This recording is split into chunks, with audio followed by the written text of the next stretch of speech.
लेकिन ये लड़ाई लड़ाई अवेयरनेस, संघर्ष एक पल का एक क्षण का नहीं होता, लड़ना चाहिए सबको। आप अगर संसद पहुंचेंगे वहां लड़ेंगे तो शायद लड़ाई आपकी बात और मत, जो कि आप जब युवा थे तब आपको लोग सुनता था। संसद कैसे जाएंगे? वो हिंदू हिंदू करता रहेगा, वो सनातन सनातन। तुम्हारा इसरो को बनाने में तुम्हारी कोई भूमिका नहीं है, वो तो नेहरू बना के गए। सब चीज 2014 से शुरू पहले का तो इतिहास। मुल्क आजाद भी हुआ 2014 में।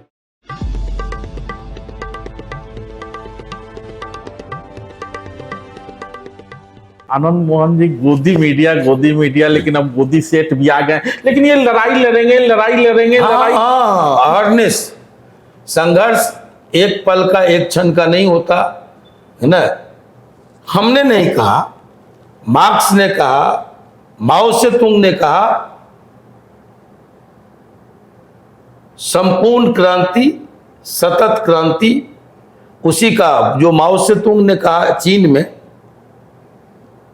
टोटल रिवोल्यूशन की बात, वही जयप्रकाश नारायण ने हिंदी में सतत क्रांति, संपूर्ण क्रांति का अर्थ समझाया। सतत क्रांति, एक दिन की क्रांति नहीं, लगातार की क्रांति।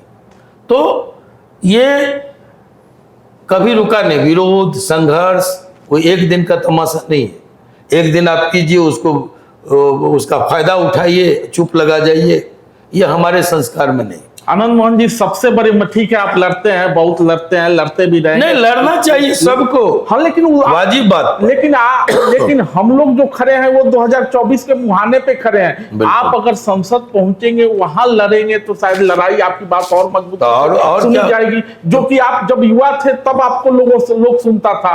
मैं आपको एक बात बता दूं कि यहां जब लोकतंत्र है तब हथेड़ी लेके, हथियार लेके तो लड़ाई नहीं होगी जी।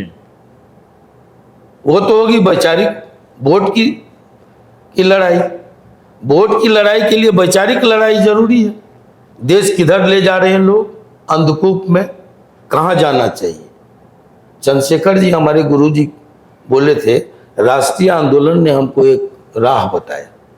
देश को जाना किधर था, जा किधर रहा है। हम उसके मुहाने पर खड़े हैं, देश को अलर्ट करने के लिए। आज हमारे गुरुजी चले गए तो हम क्या करेंगे? चुप लगा जाएंगे? संसद जाएंगे? अरे तो वही ना संसद का रास्ता है। संसद कैसे जाएंगे? वो हिंदू हिंदू करता रहेगा, वो सनातन सनातन, बिना मतलब का। किसी बात में भगवान जी को घुसेड़ दो, किसी बात में राम जी को। ये सब राम जी को, हनुमान जी को, अब चंद्रयान पर गया वैज्ञानिक इसरो। तुम्हारा इसरो को बनाने में तुम्हारी कोई भूमिका नहीं है, वो तो नेहरू बना के गए। सब चीज 2014 से शुरू पहले का तो इतिहास। मुल्क आजाद भी हुआ 2014 में। किसी ने कहा, हम सुने, बड़ी खुश हुए कि 14 के बाद हम आजाद तो हो गए, है ना। हमारे पुरखे तो बेवकूफ थे, कहाँ मर रहे थे पता नहीं। ये तो नरेंद्र मोदी आए तब मुल्क आजाद हुआ। हाँ, ये हमको वो समझा गई। वो जो एक सिनेमा की छोड़ी है, क्या नाम है उसका, पता नहीं। तो ये सब हमको समझा रहा है आज़ादी किसको कहते हैं, कब से आज़ादी आई। सुन रहे हम लोग, अच्छी बात है। हम आपको कह रहे हैं कि 24 है सामने, तो 24 में क्या होगा? एक तरफा जो आपको, वही तो लड़ाई हो रही है। इसी के लिए तो कल इंदौर से आए हैं, इसी के लिए तो हरिद्वार गए थे, इसी के लिए तो देहरादून में थे, इसी के लिए तो लुधियाना गए, पंचकुला गए, चंडीगढ़ गए, बिहार के गांव गांव में घूम रहे हैं। इसी बात को लेके ये एक वैचारिक लड़ाई है कि उन सपनों का क्या हुआ। आजादी की लड़ाई में थे भगत सिंह, आजादी की लड़ाई में थे गांधी, नेहरू, लोहिया, जयप्रकाश, आचार्य नरेंद्र देव, पटेल। उनके ख्वाबों का भारत बनेगा या सावरकर, हेडगेवार, जो कहीं से, माफी भीड़ लो, जो कहीं से आजादी में एक क्षण का, एक पल का हिस्सा नहीं था। सावरकर का होगा, उससे ज्यादा वो पेंशन किसको मिलता है भाई? आप नौकरी में कहीं होंगे तब ना पेंशन मिलेगा। अब किस बात का पेंशन मिलना था? जब उस सावरकर ने लिखा कलेक्टर को कि 72 रुपए में मेरा काम नहीं चल रहा है, पेंशन बढ़ाया जाए, तो कलेक्टर ने लिखा उलट के कि मैं 60 रुपया पा रहा हूं। उन दिनों कलेक्टर का वेतन 60 रुपया था।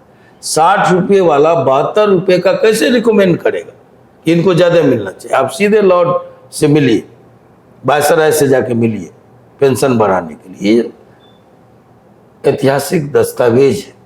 अब ऐसे लोग, इन विचारधारा के लोग, आज लड़ाई है बुद्ध गांधी के विचार की, समता, बराबरी, समाजवाद, या दकियानुसी विचारधारा जो हमको शूद्र बनाता है, विप्र बनाता है, जो हमको उच्च बनाता है, नीच बनाता है। ऐसी दकियानुसी विचारधारा के लोग, जो ये रायसीना की पहाड़ी पर जिनका कब्जा हो गया, उसको उखाड़ फेंकने के लिए हम लोग निकले।